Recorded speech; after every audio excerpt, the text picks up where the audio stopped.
नमस्कार। नमस्कार। आज हम भारत के प्राचीन इतिहास की गहराइयों में उतर रहे हैं। हाँ, एक बहुत ही दिलचस्प सफर होने वाला है। हमारे पास जो स्रोत हैं, पुरातत्व की खोजें हैं, कुछ पुराने ग्रंथ हैं और कुछ नोट्स भी।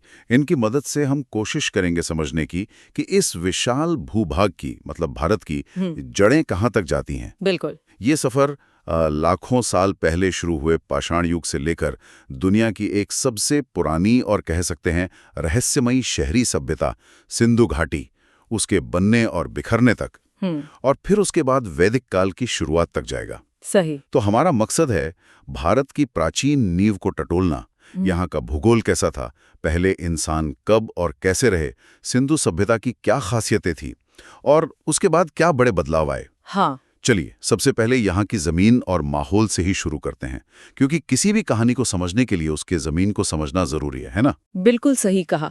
किसी भी सभ्यता को, किसी भी इतिहास को समझने के लिए उसका भूगोल समझना बहुत जरूरी है।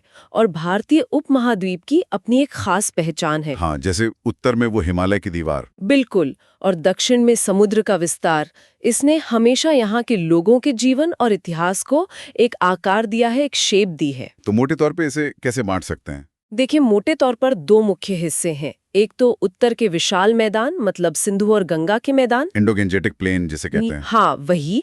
और दूसरा है दक्षिण का पठारी इलाका, जिसे हम दक्कन कहते हैं। अच्छा। और इन दोनों के बीच में वो विंध्य पर्वतमाला है ना, वो एक तरह की कुदरती सीमा जैसी है उत्तर और दक्षिण भारत के बीच। हाँ, प्रतीकात्मक रूप से। हाँ बिल्कुल। और ये दिलचस्प बात है कि भारत में शहरीकरण के जो दो बड़े दौर आए हैं, पहला सिंधु घाटी सभ्यता जो लगभग तीसरी सहस्राब्दी ईसा पूर्व की है, हाँ। और दूसरा गंगा घाटी की सभ्यता लगभग पहली सहस्राब्दी ईसा पूर्व। ये दोनों ही उत्तर के इन्हीं मैदानों में पनपे। ये तो है। और उत्तर पश्चिम से लेकर पूर्व तक देखें तो कितनी विविधता है।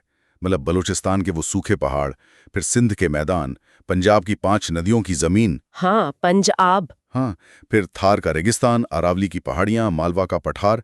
हर इलाके का अपना ही एक अलग किरदार रहा है इतिहास में। बिल्कुल। और जैसे जैसे हम पूरब की तरफ बढ़ते हैं तो गंगा घाटी का इलाका आता है। वहाँ आबादी ज्यादा, बारिश भी अच्छी और जमीन बहुत उपजाऊ। जहाँ चावल मुख्य फसल बन गया बाद में। हाँ, पहली सहस्राब्दी ईसा पूर्व से चावल वहाँ मुख्य आधार बन गया। फिर दक्षिण की ओर देखें तो दक्कन का पठार है, जिसका ढलान पूरब की तरफ है, जहाँ से महानदी, गोदावरी, कृष्णा, कावेरी जैसी नदियां निकलकर बंगाल की खाड़ी में जाती हैं। सही। और पश्चिमी घाट जो है वो मानसून की नमी को रोकते हैं, तो पश्चिमी तट पर तो खूब बारिश होती है। हाँ, कोंकण और मालाबार तट। हाँ, लेकिन दक्कन का जो अंदरूनी हिस्सा है वो थोड़ा सूखा रह जाता है। तो कह सकते हैं कि दक्षिण भारत काफी हद तक बारिश पर ही निर्भर रहा है। ठीक है, तो ये तो हुई भूगोल की बात। अब जरा समय में और पीछे चलते हैं, एकदम शुरुआत में, जब इंसान ने यहाँ पत्थर के औजार बनाने शुरू किए। हाँ, पुरापाषाण काल। सबसे पुराने औजार तो करीब 20 लाख साल पुराने बताए जाते हैं, जो शिवालिक रेंज, मतलब उत्तरी पाकिस्तान वाले इलाके में मिले हैं। हाँ, क्वार्टरसाइट पत्थर के बने औजार थे वो।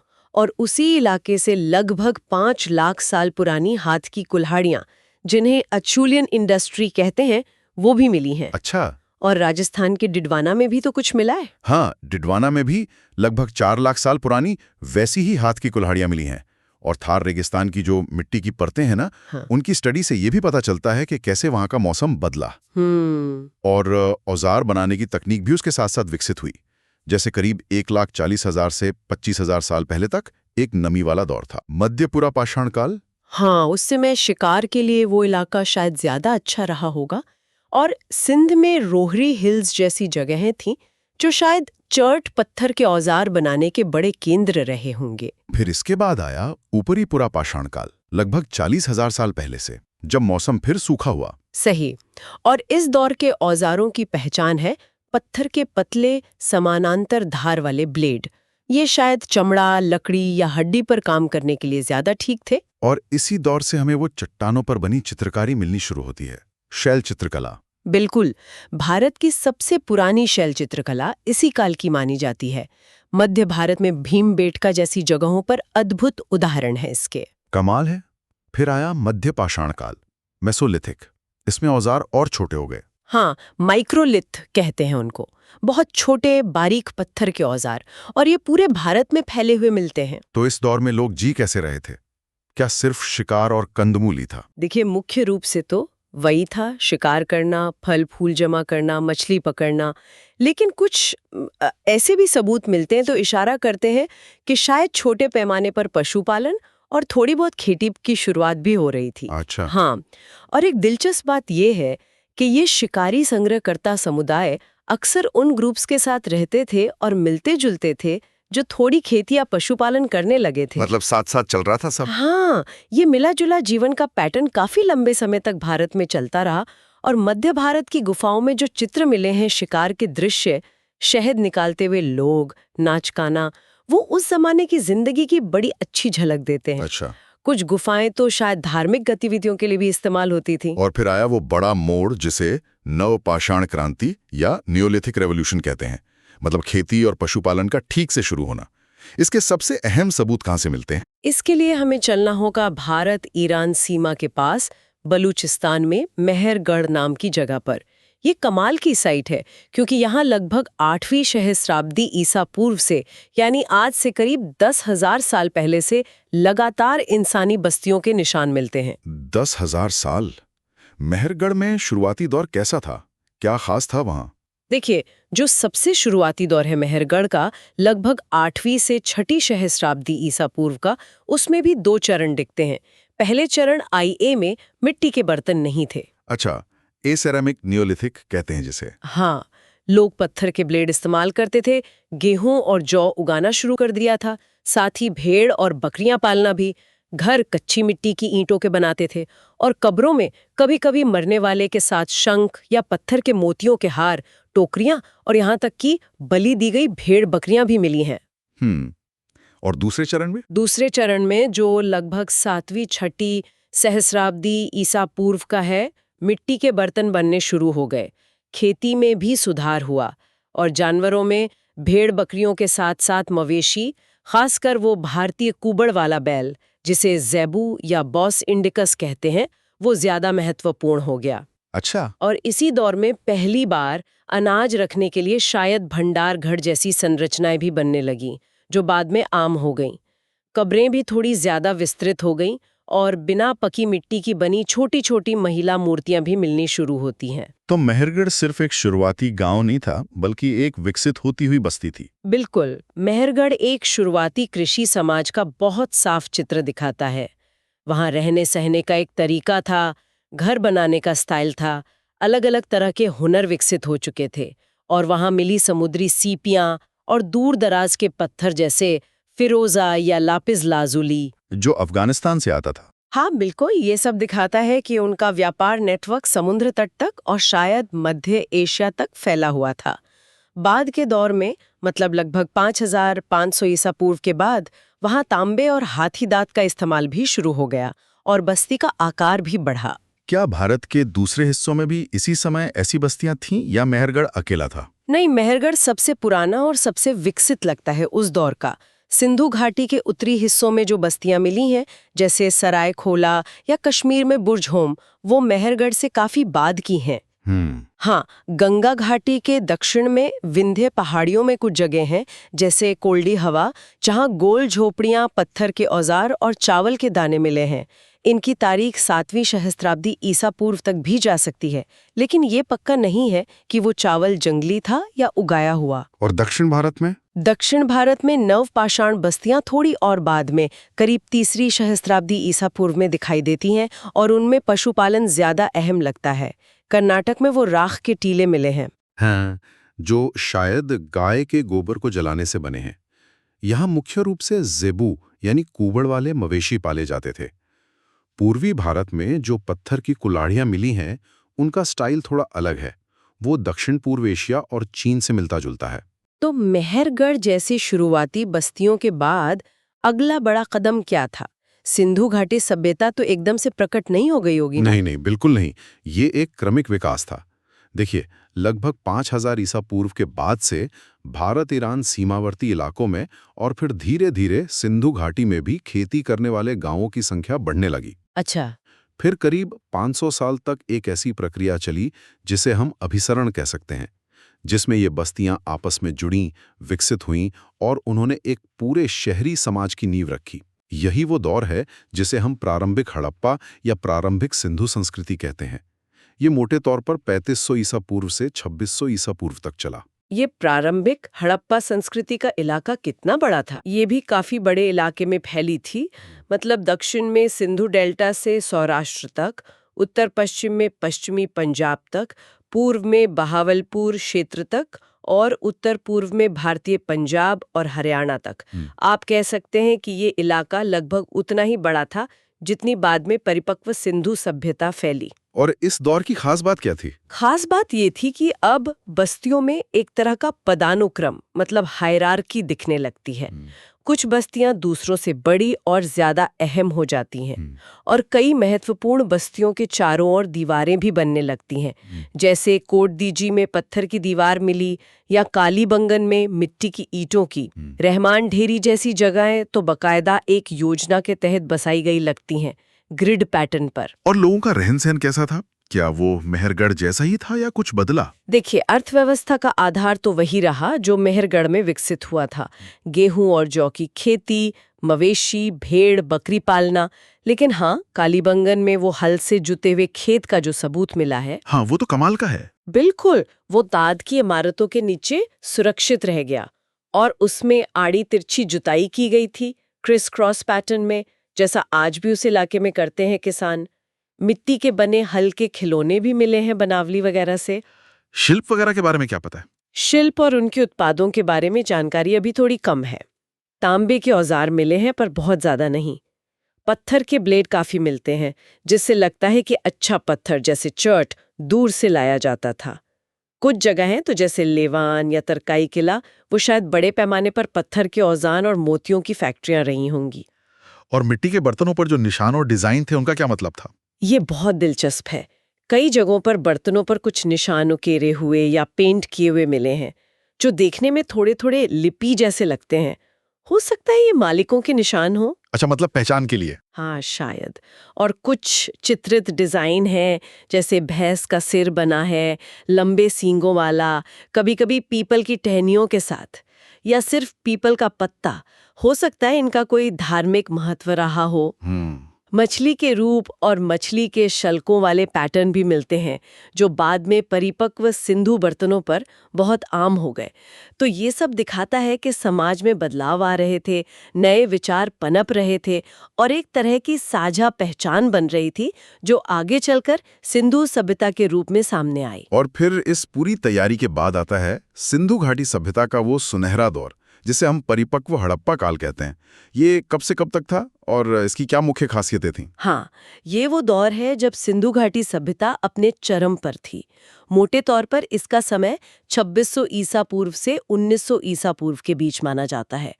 इसे हम सिंधु घाटी में ही विकसित हुई एक स्वदेशी प्रक्रिया का शिखर कह सकते हैं। हालांकि कुछ चीजें मेसोपोटामिया जैसी दूसरी सभ्यताओं में भी थीं, जैसे शहर, लेखन। बिल्कुल, शहरों का उदय, लेखन प्रणाली का विकास, मानकीकृत वजन और माप, बड़ी-बड़ी इमारतें बनना, ये चीजें मेसोपोटामिया में भी थीं।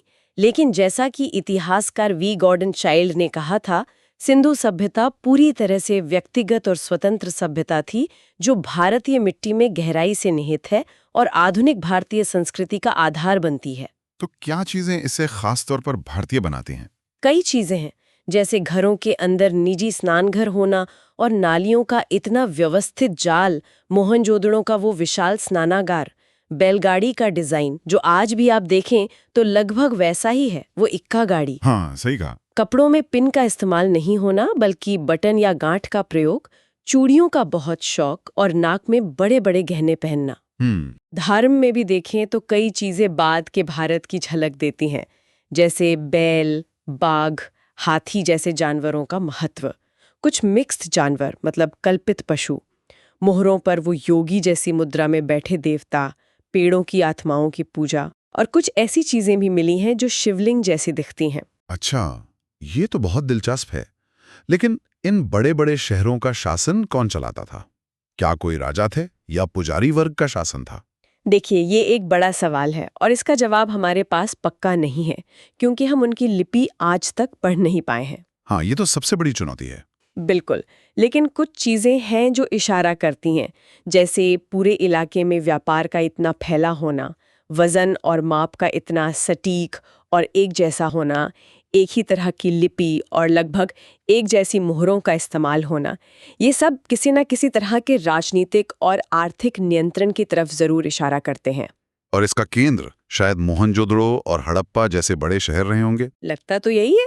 इन शहरों में जो ऊंचे चबूतरे पर बने गढ़ या सिटाडेल मिले हैं और वहाँ जो बड़े बड़े अन्न भंडार जैसी इमारतें मिली हैं, वो शायद किसी शासक वर्ग के नियंत्रण का संकेत देती हैं। अब वो शासक वर्ग राजा थे या पुजारी राजा, ये कहना मुश्किल है। मेसोपोटामिया से तुलना करें तो वहाँ पुजारी राजा होते थे, तो हो सकता है यहाँ भी ऐसा ही कुछ रहा हो। ये सभ्यता कितनी बड़ी थी, मतलब क्षेत्रफल कितना था और मुख्य शहर कौन कौन से थे? क्षेत्रफल तो बहुत ही बड़ा था, लगभग 5 लाख वर्ग मील, यानी करीब 13 लाख वर्ग किलोमीटर से थोड़ा कम। ये आज के पाकिस्तान से भी काफी बड़ा इलाका है। सैकड़ों बस्तियां पहचानी गई हैं। सैकड़ों? हाँ, ज्यादातर तो सिंधु नदी या उसकी सहायक नदियों के मैदानों पर है, या फिर वो जो पुरानी सरस्वती नदी थी उसके सूखे रास्ते पर, लेकिन दूर दराज भी फैली थी। पश्चिम में मकरान तट पर सुतका गेंडोर जैसी जगह, पूर्व में कच्छ के रण के पार और गुजरात में लोथल, दक्षिण पूर्व में बलूचिस्तान के कच्ची रेगिस्तानी इलाके में, और उत्तर पूर्व में तो हिमालय की तलहटी तक, आलमगीरपुर तक इसके निशान मिले हैं। बाप रे, बहुत विशाल थी है। और मुख्य शहर मोहनजोदड़ो और हड़प्पा का नाम तो सब जानते हैं। हाँ, ये 2 सबसे बड़े शहर थे। मोहनजोदड़ो सिंध में सिंधु नदी के किनारे और हड़प्पा पंजाब में रावी नदी के पुराने रास्ते पर। दोनों का नक्शा लगभग एक जैसा था। पश्चिम में एक ऊंचा टीला जिसे गढ़ कहते हैं, और पूर्व में एक बड़ा निचला शहर जहां शायद आम लोग रहते थे। और सड़कें एकदम सीधी ग्रिड पैटर्न पर। बिल्कुल, सड़कें एक दूसरे को समकोण पर काटती थीं। गढ़ अक्सर ईंटों की मजबूत दीवार से घिरा होता था। निर्माण में मुख्य रूप से ईंटों का इस्तेमाल होता था, है ना? पक्की और कच्ची दोनों तरह की। हाँ, ईंट मुख्य निर्माण सामग्री थी। पक्की ईंटें ज्यादातर नालियों, कुओं, स्नानघरों और इमारतों की बाहरी दीवारों में इस्तेमाल होती थीं, जबकि कच्ची ईंटें चबूतरे भरने या अंदर की दीवारों के लिए। ईंटों को जोड़ने का तरीका भी दिलचस्प था, जिसे इंग्लिश बॉन्ड कहते हैं, वो इस्तेमाल होता था। पत्थर का इस्तेमाल बहुत कम था। लकड़ी का इस्तेमाल शायद सपाट छतों के लिए और कभी-कभी दीवारों के अंदर होता था। घरों के बारे में कुछ बताइए, क्या सब एक जैसे थे? नहीं, घरों का आकार अलग-अलग था। कहीं छोटे एक कमरे वाले घर मिले हैं, जिन्हें शायद मजदूरों के क्वार्टर माना जाता है, तो कहीं आंगन वाले बड़े-बड़े घर भी हैं। ज्यादातर घर साइड की गलियों में खुलते थे। मुख्य सड़कों पर अक्सर घरों की खाली दीवारें ही दिखती थीं। प्राइवेसी का ध्यान रखते थे मतलब? हाँ, लगता तो है। शहरों में दुकानें और कारीगरों के वर्कशॉप भी मिले हैं, जैसे कुम्हार की भट्टियां मिली हैं, रंगरेजों के हौद मिले हैं, धातु का काम करने वालों, शंख का काम करने वालों और मोती बनाने वालों की दुकानें भी मिली हैं। पूजा स्थल वगैरह के बारे में क्या सबूत हैं? सार्वजनिक पूजा स्थलों के बहुत कम प्रमाण मिले हैं। ये एक अजीब बात है। हो सकता है पूजा घरों के अंदर ही होती हो। घरों में स्नान घर जरूर मिलते हैं, और कई बड़े घरों में तो अपने निजी कुएं भी थे। स्नान घर अक्सर बहुत अच्छी क्वालिटी की ईंटों से बने होते थे और उनसे जुड़ी नालियां भी होती थीं। मोहनजोदारो और हड़प्पा के अलावा और कौन सी जगहें अहम हैं जिनका जिक्र जरूरी है? हाँ, कई हैं, जैसे कालीबंगन राजस्थान में। वहाँ प्रारंभिक हड़प्पा बस्ती के ऊपर ही परिपक्व हड़प्पा शहर बसा था, और वहाँ वो जुता हुआ खेत मिला था। गढ़ के टीले पर कुछ ऊंचे ईंटों के चबूतरे मिले हैं, जिनका काम क्या था ये अभी रहस्य है। और लोथल, गुजरात वाला, उसे तो बंदरगाह कहते हैं। हाँ, लोथल खंभात की खाड़ी के पास एक छोटा लेकिन महत्वपूर्ण शहर लगता है, शायद एक बंदरगाह या व्यापारिक चौकी। उसका लेआउट थोड़ा अलग है। वो आयताकार है और चारों तरफ से ईंट की दीवार से घिरा है, शायद बाढ़ से बचने के लिए। वहाँ एक ऊंचे चबूतरे पर अन्न भंडार जैसा ब्लॉक मिला है और 12 स्नानघरों की एक लाइन भी मिली है। और वो बड़ा सा बेसिन जिसे डॉक कहते हैं। हाँ, वो सबसे चर्चित चीज है वहाँ की। एक बहुत बड़ा ईंटों का बना बेसिन है, करीब 718 फीट लंबा और 121 फीट चौड़ा। ज्यादातर लोग इसे जहाजों के लिए गोदी यानी डॉक मानते हैं, लेकिन कुछ विद्वान इसे मीठे पानी का जलाशय भी मानते हैं। विवाद है मतलब। हाँ, फिर गुजरात में ही कच्छ में धोलावीरा एक बहुत ही शानदार जगह है। वहाँ पानी जमा करने और मैनेज करने की बहुत उन्नत प्रणाली मिली है, बड़े बड़े जलाशय मिले हैं। कच्छ में ही सुरकोटड़ा है, जहाँ पत्थर की किलेबंदी मिली है। बलूचिस्तान में नौशारो फिरोज है, जहां प्रारंभिक से परिपक्व हड़प्पा में बदलाव के सबूत मिलते हैं, और उत्तरी अफगानिस्तान में शोरतुगई का जिक्र जरूरी है। वो क्यों? वो तो बहुत दूर है। हाँ, इसीलिए वो शायद एक हड़प्पा कॉलोनी थी जो वहां से मिलने वाले कीमती पत्थर लापिस लाजुली के व्यापार को नियंत्रित करने के लिए बसाई गई थी। अच्छा, इन शहरों में आबादी कितनी रही होगी, कोई अंदाजा है? अंदाजे अलग अलग हैं। जैसे मोहनजोदड़ो के लिए कुछ विद्वान 35,000 मानते हैं, कुछ 41,000 से ज्यादा। हड़प्पा के लिए करीब 23,500 का अंदाजा लगाया गया है। ये थोड़े कंजर्वेटिव अनुमान हो सकते हैं, असल आबादी शायद ज्यादा रही हो। खेती के बारे में थोड़ा और बताइए, क्या क्या उगाते थे? सिंधु नदी के बाढ़ के मैदानों का फायदा उठाते थे वो लोग, और हल का इस्तेमाल भी करते थे, जैसा कालीबंगन के सबूत से पता चलता है। मुख्य अनाज तो गेहूं और जौ थे। चावल नहीं था? चावल लोथल में मिला है, लेकिन ये साफ नहीं है कि वो जंगली था या उगाया हुआ। शायद उतना महत्वपूर्ण नहीं था जितना गेहूं और जौ। इनके अलावा खजूर, खरबूजा, तिल, मटर, सरसों जैसी चीजें भी उगाते थे, और कपास उगाते थे और उससे कपड़े बनाते थे। मोहनजोदड़ो से सूती कपड़े के टुकड़े मिलना इसका सबसे पुराना सबूत है भारत में। जानवर कौन कौन से पालते थे? पालतू जानवरों में सबसे अहम था भारतीय कुबड़ वाला बैल, यानी ज़ेबू। भैंस भी थी, पर शायद कम। भेड़, बकरी, भारतीय सुअर, ऊंट, गधा, घरेलू मुर्गी, बिल्ली, कुत्ता, ये सब पाले जाते थे। हाथी से भी परिचित थे। घोड़ा बहुत दुर्लभ है। मतलब घोड़ा इस्तेमाल नहीं करते थे? बहुत कम सबूत मिले हैं, और जो मिले भी हैं वो शायद सभ्यता के बिल्कुल आखिरी दौर के हैं। तो लगता है घोड़ा उनकी जिंदगी का अहम हिस्सा नहीं था। चीजें एक जगह से दूसरी जगह कैसे ले जाते थे? शहरों के बीच संपर्क कैसे रहता था? व्यापार कितना फैला हुआ था? देखिए, शहरों के बीच संपर्क बनाए रखने के लिए जमीन और नदी दोनों रास्तों का इस्तेमाल होता होगा। जमीन पर चलने के लिए सामान शायद बैलों, ऊंटों या गधों पर लाद कर ले जाते होंगे। मैदानी इलाकों के लिए बैलगाड़ी का इस्तेमाल पक्का था, क्योंकि उसके मिट्टी के मॉडल मिले हैं। अच्छा, खिलौने जैसे। हाँ। और इंसानों के आने जाने के लिए शायद छोटी गाड़ियां होती होंगी, इक्का जैसी, उसके कांसे के मॉडल भी मिले हैं। नदियों में नाव चलती थीं, जो ज्यादातर नदी यात्रा के लिए ही ठीक थीं। हालांकि लोथल से एक मस्तूल वाली नाव का मॉडल भी मिला है, जो शायद समुद्र में भी जा सकती हो। लोथल के डॉक से समुद्री व्यापार का अंदाजा लगाते हैं। हाँ, बिल्कुल। व्यापार दो तरह का था, अंदरूनी भी और बाहरी भी। अंदरूनी व्यापार का सबूत है, जैसे सुक्कुर की पहाड़ियों से आने वाले चर्ट पत्थर के ब्लेड दूर दूर तक मिलते हैं। और बाहरी व्यापार में वो कच्चा माल मंगाते थे, जैसे कर्नाटक से सोना, राजस्थान से तांबा, ईरान और अफगानिस्तान से लैपिस लाजुली और फिरोजा जैसे कीमती पत्थर, मध्य एशिया से जेड पत्थर। बदले में क्या भेजते थे? ये एकदम साफ नहीं है। शायद सूती कपड़े भेजते हों, या मोती या तांबे के औजार। मेसोपोटामिया, आज का इराक के साथ व्यापार के तो पक्के सबूत हैं। साहित्यिक भी और पुरातात्विक भी। हाँ, हड़प्पा की बनी मुहरें मेसोपोटामिया के शहरों जैसे उर में मिली हैं। लोथल में एक ऐसी मुहर मिली है जो फारस की खाड़ी टाइप की मानी जाती है। मेसोपोटामिया के जो दस्तावेज मिले हैं, उनमें मेलुहा नाम की एक जगह का जिक्र आता है। मेलुहा यानी सिंधु क्षेत्र? हाँ, ज्यादातर विद्वान यही मानते हैं कि मेलुहा सिंधु क्षेत्र का ही प्राचीन नाम था। इन दस्तावेजों के मुताबिक मेलुहा से लकड़ी, हाथी दांत, लैपिस लाजुली, सोना, कैरेलियन के मोती, शंख वगैरह मेसोपोटामिया भेजे जाते थे, और बदले में वहां से शायद चांदी, टिन, ऊनी कपड़े और अनाज जैसी चीजें आती थीं। आपने लिपि का जिक्र किया था जिसे पढ़ा नहीं जा सका है। ये एक बड़ी पहेली है। इसके बारे में और क्या पता है? और वजन माप के बारे में? हाँ, हड़प्पा लिपि अभी तक एक रहस्य बनी हुई है। इसे डेशिफ्रे नहीं किया जा सका है। इसमें 500 से ज्यादा अलग अलग निशान हैं, और ये ज्यादातर दाईं से बाईं ओर लिखी जाती थी। भाषा कौन सी थी, ये भी पता नहीं? नहीं, ये भी अज्ञात है।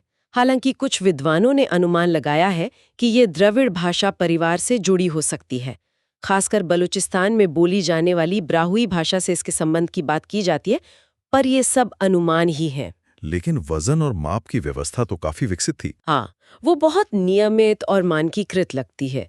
वजन के लिए चर्ट, पत्थर के बने बांट, वेट्स इस्तेमाल होते थे जो घनाकार क्यूबिक होते थे। इनका वजन एक निश्चित अनुपात में होता था, जिसमें बाइनरी और दशमलव दोनों प्रणालियों का मिश्रण दिखता है। हालांकि कुछ नए विश्लेषण 2 अलग दशमलव आधारित सीरीज का सुझाव देते हैं। नापने के पैमाने भी मिले हैं जो हाथी दांत या सीप के बने होते थे। ये पश्चिमी एशिया में चलने वाले फुट और क्यूबिट के माप से मिलते जुलते लगते हैं। अच्छा, मतलब सब कुछ काफी स्टैंडर्डाइज्ड था। हाँ, ऐसा लगता है। कुछ चीजें तो ऐसी मिली हैं जिन्हें शायद सर्वे करने वाले लोग समकोण राइट एंगल बनाने के लिए इस्तेमाल करते होंगे। ये सब एक बहुत ही सुव्यवस्थित समाज और प्रशासन की तरफ इशारा करता है। समाज और राजनीतिक व्यवस्था के बारे में और क्या अंदाजा लगा सकते हैं? क्या समाज में ऊंच नीच थी? देखिए, पुरातात्विक सबूतों के आधार पर ही अंदाजा लगाना पड़ता है। जैसे अलग अलग तरह के काम करने वाले कारीगरों, शिल्प विशेषज्ञता का होना या घरों के आकार में फर्क होना, ये सब सामाजिक स्तरीकरण यानी समाज में ऊंच नीच की तरफ इशारा करते हैं। और जैसा हमने कहा, इतना व्यवस्थित व्यापार और मानकीकृत वजन माप किसी मजबूत प्रशासनिक नियंत्रण का संकेत देते हैं। लेकिन क्योंकि हमारे पास पढ़ी जा सकने वाली लिपि नहीं है, इसलिए मेसोपोटामिया जैसी समकालीन सभ्यताओं की तुलना में हम यहाँ के सामाजिक और राजनीतिक पहलुओं के बारे में बहुत कम जानते हैं। ये अभी भी अनुमान का ही विषय है ज्यादातर। कला के बारे में क्या कहेंगे? मूर्तियां वगैरह कैसी थीं? पत्थर की मूर्तियां बहुत ज्यादा नहीं मिली हैं, और जो मिली हैं उनमें से कई थोड़ी अपरिष्कृत सी हैं। लेकिन कुछ बेहतरीन उदाहरण भी हैं, जैसे मोहनजोदड़ो से मिली वो प्रीस्ट किंग वाली मूर्ति, या हड़प्पा से मिली लाल पत्थर की खड़ी नग्न पुरुष आकृति, और स्लेटी पत्थर की नाचती हुई आकृति। हाँ, वो नाचती हुई लड़की की कांसे की मूर्ति भी तो बहुत मशहूर है। बिल्कुल, कांसे की ढली हुई मूर्तियां तकनीकी रूप से बहुत अच्छी हैं। मोहनजोदाड़ो से मिली वो नाचती हुई लड़की की मूर्ति या छोटे रथ, बैलगाड़ियां, जानवर, ये सब लॉस्ट वैक्स प्रक्रिया से बनाई गई लगती हैं और बहुत जीवंत हैं। और आम लोगों की कला? आम लोगों की कला शायद टेराकोटा यानी पकी मिट्टी की मूर्तियों के रूप में थी। ये बहुत बड़ी संख्या में मिली हैं। ज्यादातर खड़ी हुई महिलाओं की मूर्तियां हैं जिन्हें शायद देवी माना जाता होगा। कुछ पुरुषों की मूर्तियां, जानवरों की मूर्तियां और खिलौने भी हैं। मिट्टी के बर्तन भी तो कला का नमूना थे। हाँ, चित्रित मिट्टी के बर्तन ही उस समय की चित्रकला परंपरा का मुख्य प्रमाण है। ज्यादातर बर्तन तो सादे हैं, चाक पर बने हुए, बड़े पैमाने पर उत्पादन वाले लगते हैं। लेकिन एक हिस्सा ऐसा है जिस पर लाल रंग का लेप लगाकर काले रंग से डिजाइन बनाए जाते थे। इसमें पारंपरिक पेड़ पौधों वाले पैटर्न और सरल ज्यामितीय डिजाइन आम थे। कुछ खास तरह के बर्तन भी थे, जैसे ऊंचे स्टैंड पर रखी थाली, जिसे ऑफरिंग स्टैंड कहते हैं, और एक लंबा छेद वाला बेलनाकार बर्तन। लेकिन सबसे ज्यादा कलात्मक शायद उनकी मोहरें थीं। हाँ, बिल्कुल। स्टिएटाइट यानी सलखड़ी पत्थर को काटकर बनाई गई ये छोटी छोटी मोहरें शायद सिंधु कला का सबसे व्यापक और उत्कृष्ट रूप है। इन पर जानवरों की आकृतियां उकेरी गई हैं। एक सींग वाला बैल, जिसे यूनिकॉर्न भी कहते हैं, कुबड़ वाला बैल, हाथी, गैंडा, बाघ, ये जानवर अक्सर किसी अनुष्ठानिक वस्तु के सामने खड़े दिखाए गए हैं। कुछ मोहरों पर पौराणिक या धार्मिक दृश्य भी बने हैं। धर्म और दफनाने के तरीकों के बारे में और क्या पता चलता है? धर्म के बारे में हमें इमारतों जैसे मोहनजोदाड़ो का विशाल स्नानागार, मूर्तियों, टेराकोटा मूर्तियों और खासकर मोहरों से ही अंदाजा लगाना पड़ता है। ऐसा माना जाता है कि एक महान पुरुष देवता थे जिनमें बाद के शिव जैसे कुछ गुण दिखते हैं, जैसे मोहरों पर वो योगी की मुद्रा में बैठे देवता। पशुपति वाली मोहर? हाँ, जिसे पशुपति मोहर कहा जाता है। और एक महान देवी थी, शायद मातृ देवी, जिनमें दुर्गा या पार्वती के लक्षण दिखते हैं। बैल, भैंस और बाघ जैसे जानवरों से जुड़े पशु पंथ के भी प्रमाण मिलते हैं। कुछ कल्पित मिक्स्ड जानवर भी मोहरों पर हैं। पेड़ों की पूजा, खासकर पीपल के पेड़ की, भी महत्वपूर्ण लगती है। पीपल के पत्ते का मोटिव बहुत आम है। स्वस्तिक का निशान भी मिलता है। मेसोपोटामिया का कुछ असर था धर्म पर? कुछ संकेत मिलते हैं, जैसे एक मोहर पर गिलगमेश जैसा एक नायक 2 बाघों से लड़ता दिख रहा है। और मरने के बाद कैसे दफनाते थे? कब्रिस्तान बस्तियों से अलग होते थे। मुख्य तरीका था शरीर को कब्र में पीठ के बल लिटाना, सिर उत्तर दिशा की ओर। कब्र में शव के साथ मिट्टी के बर्तन रखे जाते थे और कभी-कभी व्यक्तिगत गहने जैसे चूड़ियां या मनके भी। लोथल में कुछ ऐसी कब्रें मिली हैं जिनमें 1 से ज्यादा कंकाल जोड़ों में दफनाए गए हैं। जोड़ों में? इसका क्या मतलब हो सकता है? ये स्पष्ट नहीं है, कुछ लोगों ने इसे सती प्रथा का संकेत माना है, लेकिन ये सिर्फ एक अनुमान है। तो इतनी उन्नत, इतनी फैली हुई, इतनी व्यवस्थित सभ्यता आखिर खत्म कैसे हो गई? ये तो आज भी एक बड़ा सवाल है। हाँ, ये सिंधु सभ्यता के सबसे बड़े रहस्यों में से एक है और इस पर विद्वानों में कोई आम सहमति नहीं है। कई अलग-अलग सिद्धांत दिए गए हैं। जैसे कि? एक बड़ा सिद्धांत है क्रमिक पर्यावरणीय परिवर्तन का। मतलब धीरे धीरे जलवायु बदली होगी, शायद मॉनसून कमजोर पड़ गया हो, जिससे खेती चौपट हो गई हो, जमीन बंजर हो गई हो। अच्छा, क्लाइमेट चेंज जैसा कुछ। हाँ, कह सकते हैं। दूसरा सिद्धांत है आकस्मिक पर्यावरणीय परिवर्तन का, जैसे कोई बड़ा भूकंप आया हो जिसने शहरों को तबाह कर दिया हो, या नदियों ने अपना रास्ता बदल लिया हो। खासकर सरस्वती नदी के सूख जाने की बात बहुत की जाती है। हाँ, जो आज घग्गर हाकरा के रूप में दिखती है। बिल्कुल। अगर वो नदी सूख गई, जिसके किनारे इतनी सारी बस्तियां थीं, तो जाहिर है उसका बहुत बुरा असर पड़ा होगा। और मानवीय कारण भी हो सकते हैं, जैसे हमले या व्यापार में रुकावट। हाँ, ये भी एक सिद्धांत है। पहले माना जाता था कि आर्यों के आक्रमण से ये सभ्यता नष्ट हुई, लेकिन अब ज्यादातर विद्वान इसे नहीं मानते, क्योंकि हमलों के पुख्ता सबूत नहीं है। लेकिन हो सकता है बाहरी व्यापार में रुकावट आई हो, या कोई अंदरूनी सामाजिक राजनीतिक उथल-पुथल हुई हो। कुछ लोग महामारी फैलने की संभावना भी जताते हैं। तो शायद कोई एक कारण नहीं था। ज्यादा संभावना यही है कि कोई एक कारण नहीं था, बल्कि इनमें से कई प्राकृतिक और मानवीय कारकों का एक जटिल मिश्रण जिम्मेदार रहा होगा। और ये पतन अचानक नहीं हुआ, बल्कि धीरे धीरे हुआ। लगभग 2000 ईसा पूर्व के आसपास पतन के लक्षण दिखने शुरू हुए और शायद 1750 ईसा पूर्व तक शहरी सभ्यता का अंत हो गया। तो इस पतन के बाद क्या हुआ? क्या सब कुछ खत्म हो गया या कुछ बचा रहा? नहीं, सब कुछ खत्म नहीं हुआ, लेकिन जो शहरी चरित्र था सभ्यता का, वो लुप्त हो गया। इसे हम उत्तर शहरी काल या उत्तर हड़प्पा काल कहते हैं, जो मोटे तौर पर 1750 से 750 ईसा पूर्व तक चला। इसमें क्या हुआ? इसमें जो शहरी विशेषताएं थीं, जैसे लेखन का इस्तेमाल, मोहरें, मानकीकृत वजन, विशेष तरह के शिल्प, वो सब गायब हो गईं। बड़े शहर या तो उजड़ गए या बहुत छोटे हो गए। सिंध में झुकर संस्कृति जैसी नई संस्कृतियां सामने आईं, जिनमें कुछ अलग तरह के तांबे या कांसे के हथियार मिलते हैं, जो शायद बाहर से आए हों। और बाकी इलाकों में? कच्छ और सौराष्ट्र गुजरात में बस्तियों की संख्या तो बढ़ी, लेकिन वो सब छोटी थीं, गांव जैसी।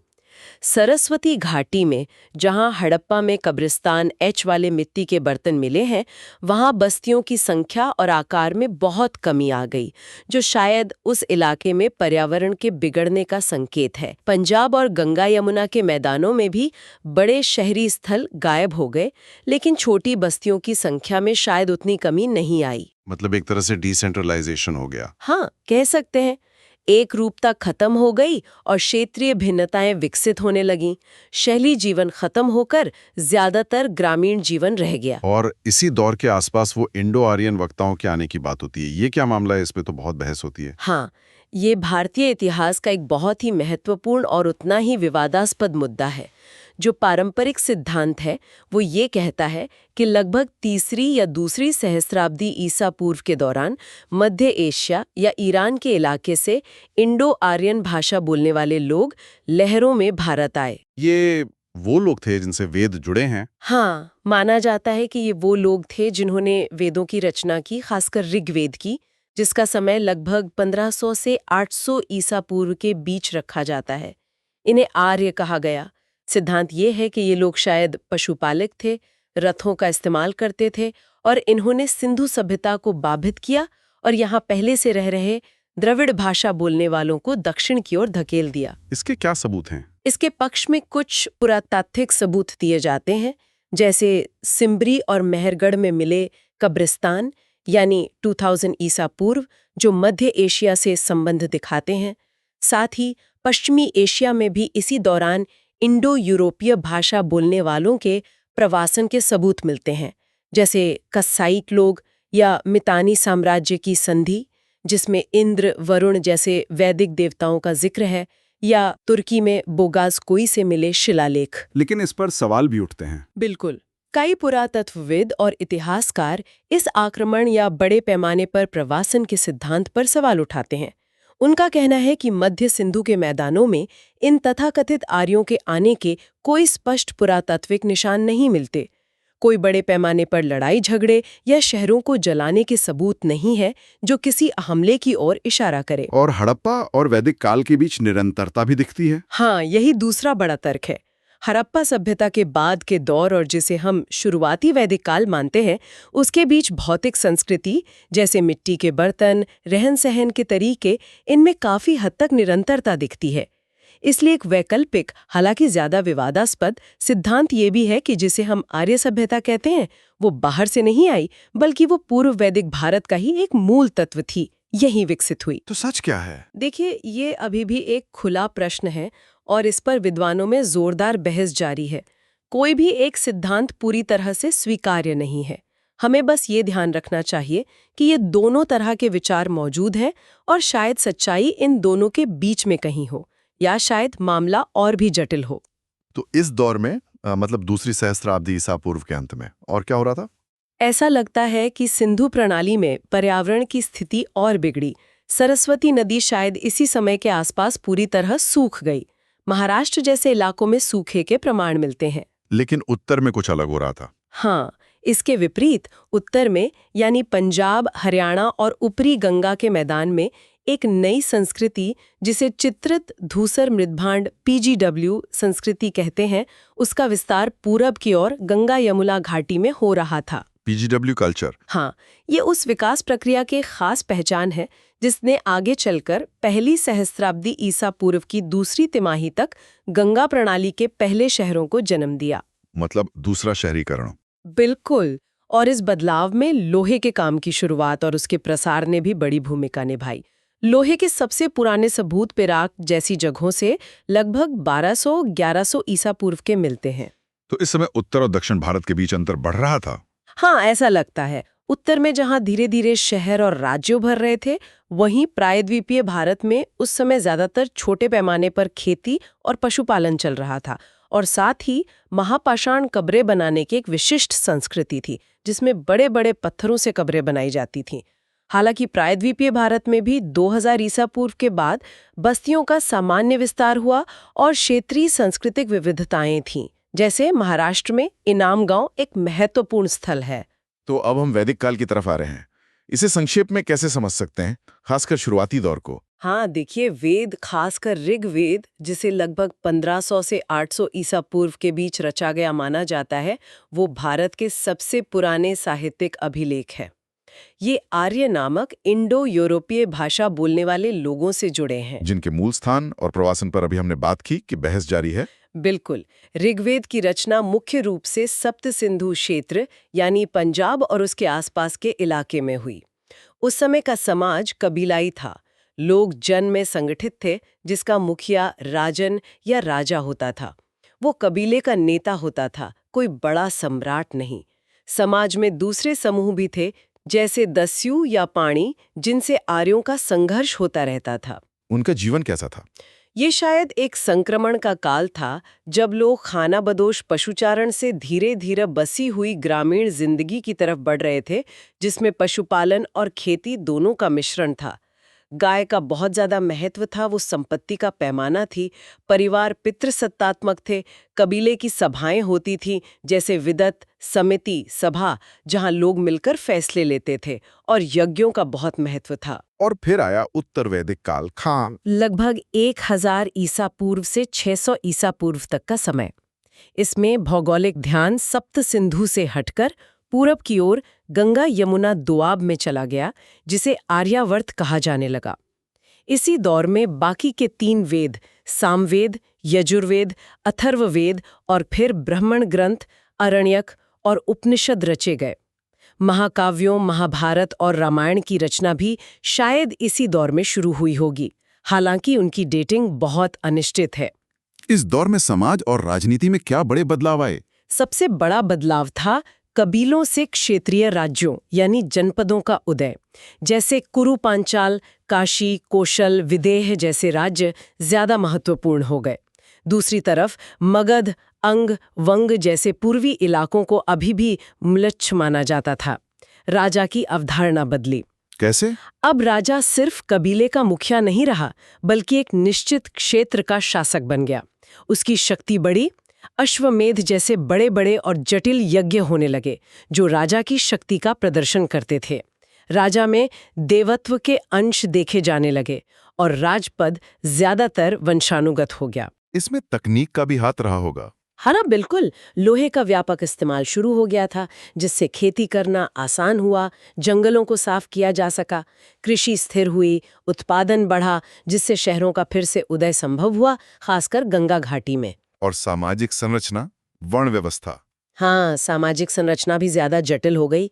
वर्ण व्यवस्था का जो मिथक ऋग्वेद के पुरुष सूक्त में मिलता है, वो इस काल में और मजबूत हुआ।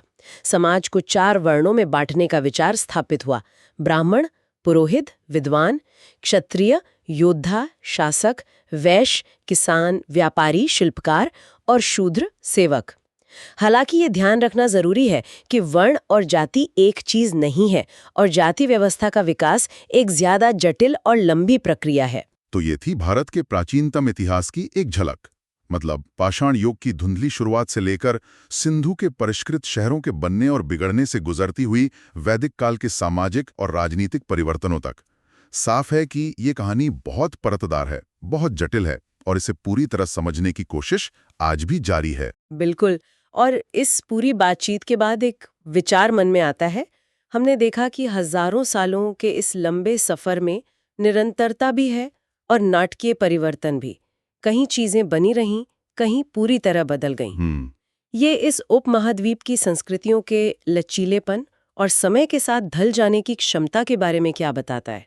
ये सोचने वाली बात है। या फिर ये सोचें कि अगर कल को किसी तरह हम सिंधु लिपि को पढ़ पाएं, हाँ, अगर वो रहस्य खुल जाए, तो वो एक अकेली खोज सिर्फ उस लिपि को पढ़ पाना, हाँ, हमारे अतीत की, इस पूरे कालखंड की हमारी समझ को किस तरह से बदल कर रख सकती है, ये कल्पना करना भी मुश्किल है। वाकई ये सोचने वाली बात है, और शायद भविष्य में हमें इसका जवाब मिले।